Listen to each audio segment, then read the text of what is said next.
Hi everyone, good evening. Welcome to Vlogmas Day 16, I think. It is late. It's almost 11 o'clock at night, but it has been a really busy day, and so I'm just now sitting down to record a little bit.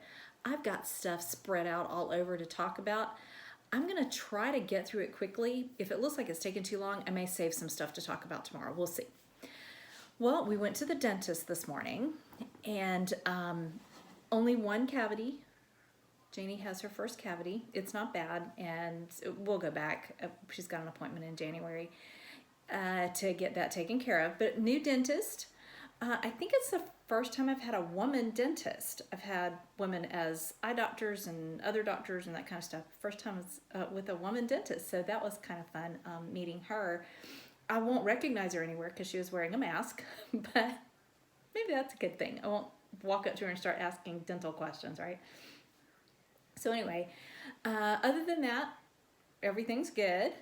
And after we went to the dentist, we actually headed into town and did a little bit of shopping. One at just a department store, but the other was Books A Million bookstore. And I want to show you a book that I found just by chance, just kind of browsing.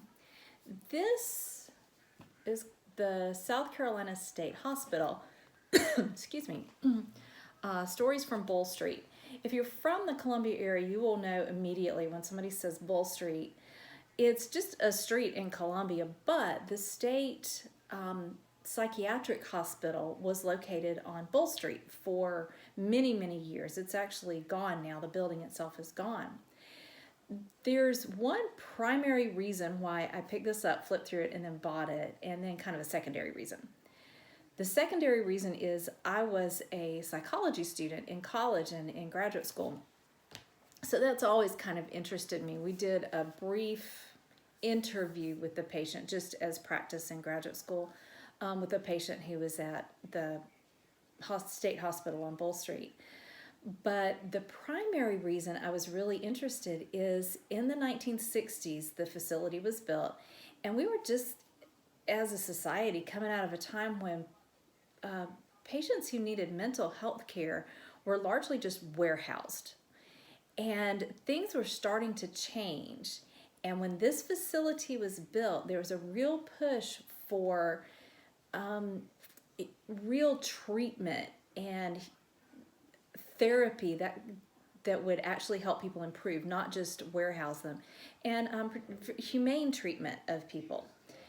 And this is particularly interesting at the State Hospital on Bull Street because a doctor who was vital in setting up this institute is Dr. William Hall. And it was called, there was a part of it that was called Hall Institute. Well, Dr. Hall, he's pictured here. It's kind of blurry, so I don't know how well you can see it. The photograph itself is a little blurry. This is Dr. Hall and his son, Bill, and his other son, Richard. Dr. Hall was my great uncle. His wife was my grandfather's sister. And growing up, that was just Uncle Willie. I don't even know how old I was. I mean, an older kid. Before I ever even knew he was a doctor, he was an MD. He was a psychiatrist. The book talks about the hospital itself, but there's an entire chapter called, I think you saw, called The Hall Children. And his oldest son, Bill, has passed away, but the other two children are still living. And so they spent quite a bit of time interviewing them. So there was a really nice passage about him in here. I was going to see if I can find where it actually said something about, it was very sweet, and now of course I can't find it. Okay, here it is. During his career, Dr. Hall, which lasted for nearly 5 decades, Hall relentlessly campaigned for more state dollars to be allotted toward mental health, as his hospital was consistently one of the 3 most underfunded public psychiatric institutions in the nation.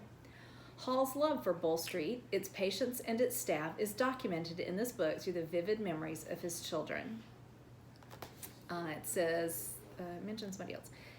Then I've included the story of one brave patient named Jan Wise, who is named in the book and was okay with being named.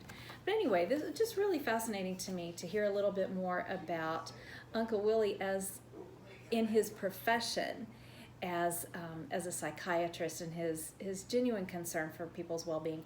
I just remember him as being a very sweet man. I don't know how tall he was, but he always seemed really tall to me as a child, with just this very deep but very warm voice. The other memory I have of him specifically is when my grandfather died. I remember him being very concerned about my grandmother, and in his capacity not only as her brother-in-law but also as a doctor, making sure that she was okay. And so I just have very sweet memories of him. His granddaughter is about my age, and we used to spend the night together. We would get together at either her grandmother's house or at another great aunt's house. She would have us over to spend the night. And we would build blanket forts, and she came across as very stern, but it was really fun hanging out with her. But anyway, that was Dr. Hall's granddaughter. But it just made me so happy to find something positive about a family member, and somebody that I also remember fondly. So anyway, if you're curious, you can find the South Carolina State Hospital Stories from Bull Street. I don't know if it's available outside South Carolina, but you could probably find it on Amazon. All right. We also went to church tonight for our regular Wednesday night prayer meeting and Bible study. And I wore I think it's sheep hide. This was the Shetland wool week pattern, I think, from several years ago. I bought a kit at SAF, maybe? Possibly some other event, maybe Maryland Sheep and Wool, I don't remember. I think it was SAF though. Anyway, I loved doing this. It's just a gorgeous pattern. And a man at church, he has children about the ages of my children. And we've known him and his wife and family for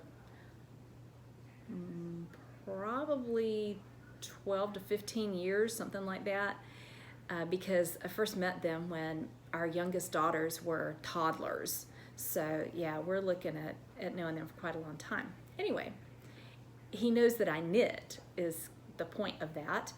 And we were walking out tonight, and he said, "Did you make your hat?" And I said, "Yes." He says, "It's a great hat." He said, "It looks really complicated."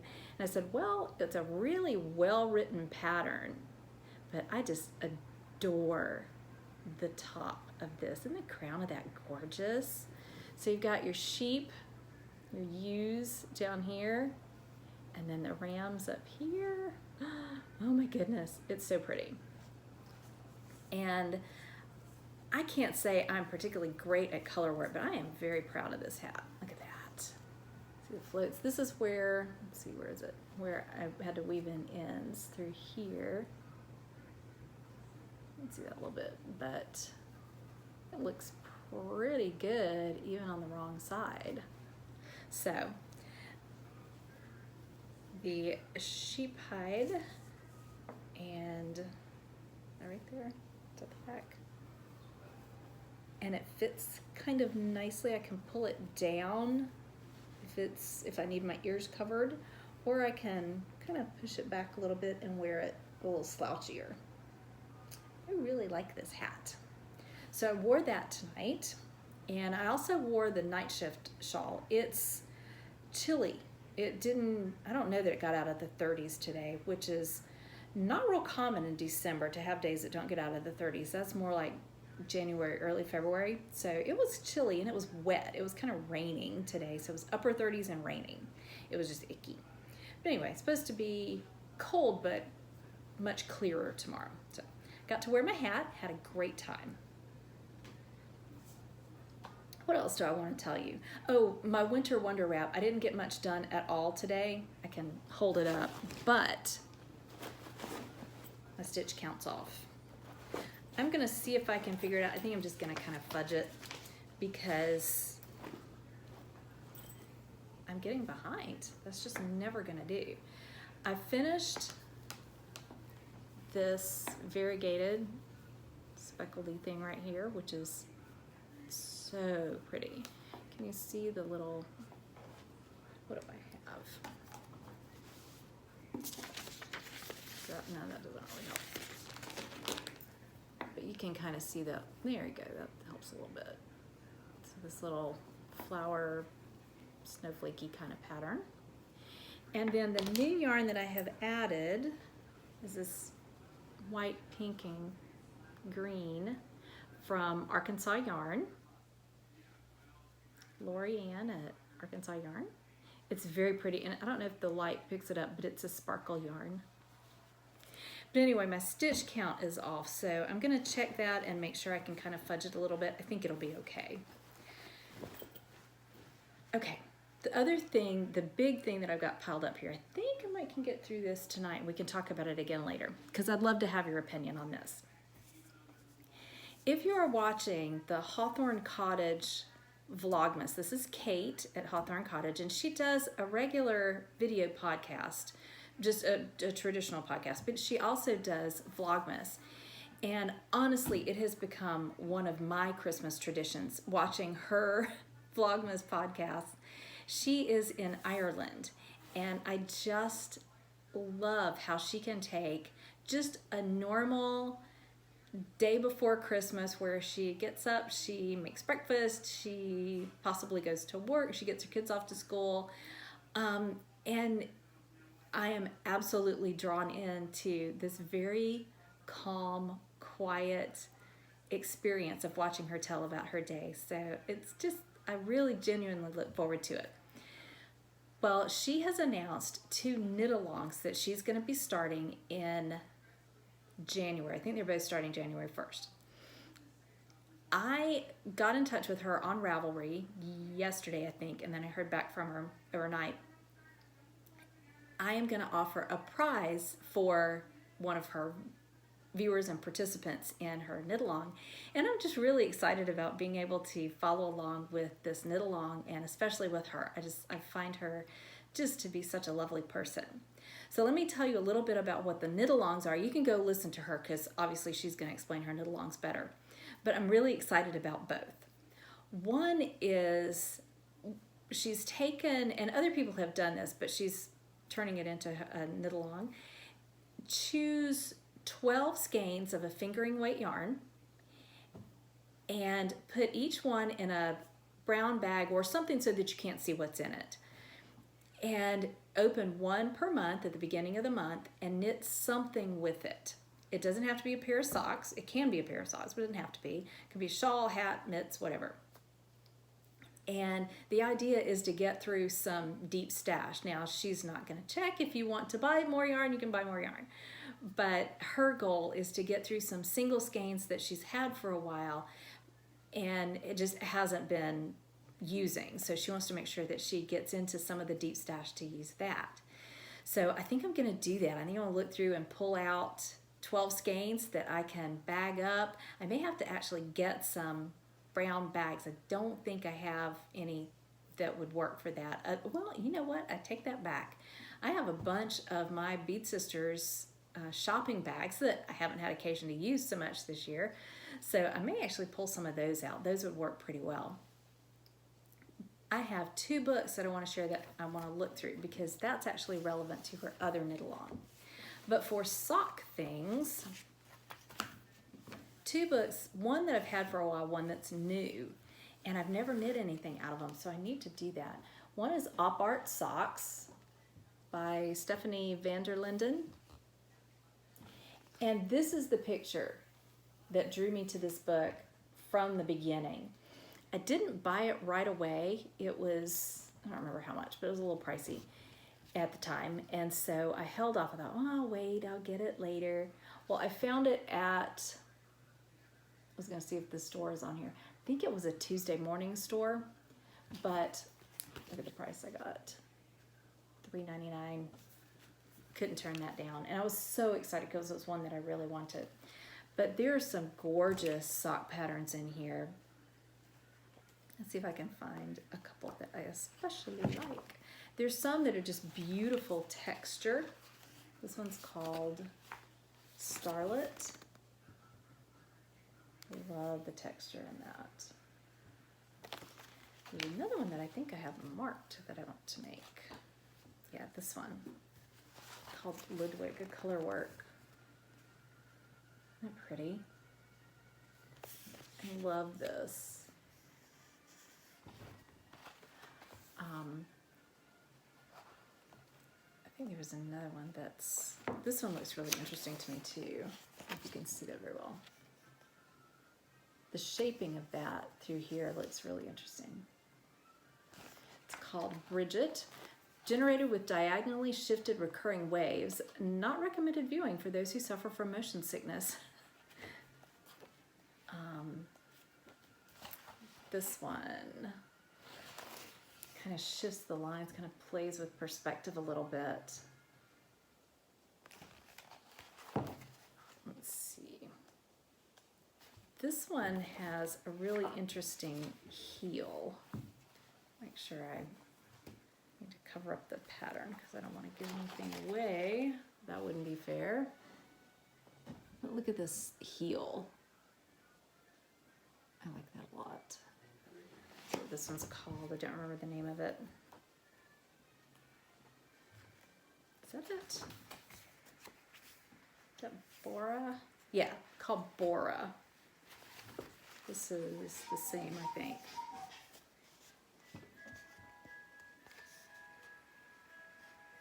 That heel is really pretty. I like the heel a lot on that one. And I'm going to see if I can find the one that's on the front. More gorgeous color work.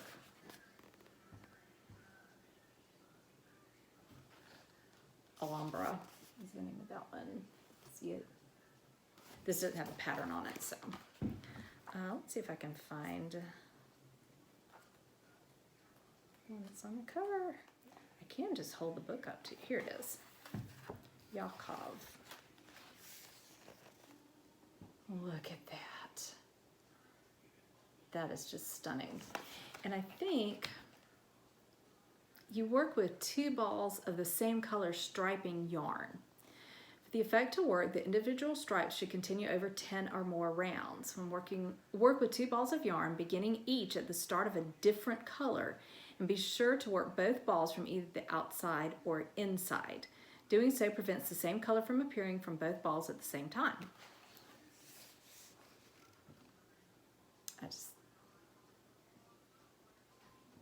I mean, really. But I love this. So this is one that I would really like to, I would love to make some socks from this because I think they're just really pretty and really different.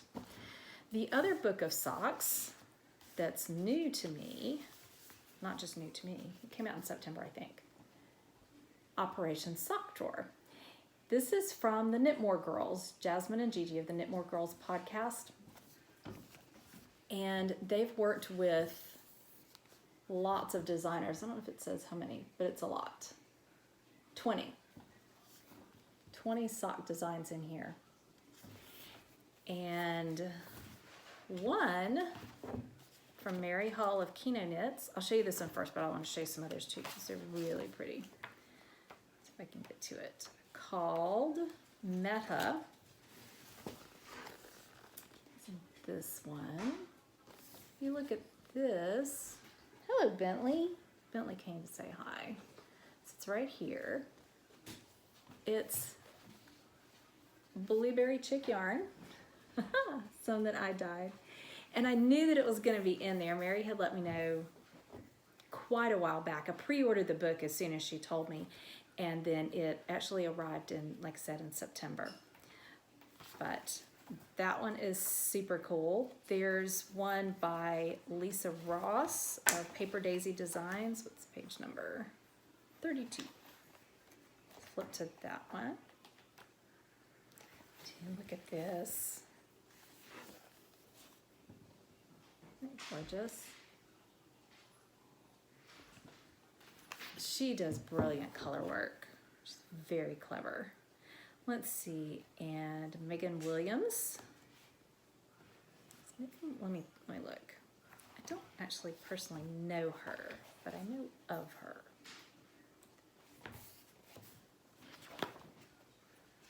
And this is hers, Downhill Both Ways. Let's see if it tells us a little bit about her. It's in Rochester, Minnesota. Oh, Zombie Knitpocalypse. I knew it was something like that. And Stockinette Zombies. It's her podcast. So Downhill Both Ways.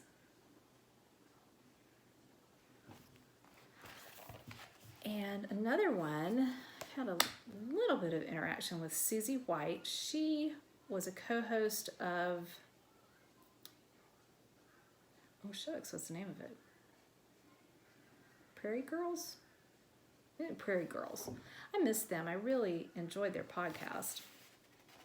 She did the zigzagular sock pattern a few years ago, and I really, really liked it. I test knit a shawl for her several years ago. If I could think of the name of it, I'd tell you. Okay, Susie White. Oh yeah, here you go. It is called Saunter. Gorgeous texture. Isn't that pretty? I'm saying that a lot, aren't I? It's 11 o'clock, but it's true. Let's see if it tells us anything about her. Yeah, Prairie Girls Knit and Spin. Turn back a little bit so we don't give away the secret sauce.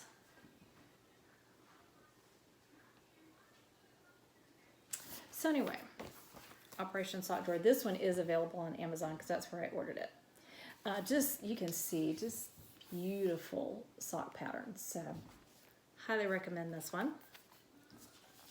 The other thing that should be here for me by the end of the week is the newest edition of Lina magazine.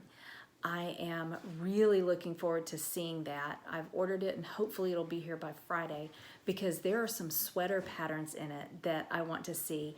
And that's the, I don't think I said this, that's the other knit-along that Kate is doing. She's called Knit the Books or Knitting the Books. So that the goal of that knit-along is to knit something from a book that you have. So, possibly one of these. Or from something like Lina magazine, or if you have a book of sweater patterns, anything like that, that you've set aside and hadn't used yet, now's your chance. I really encourage you to go watch her podcast. It just makes me so happy.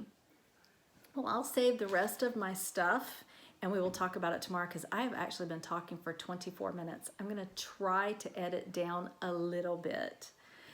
Well, thanks so much for hanging out with me and chatting tonight.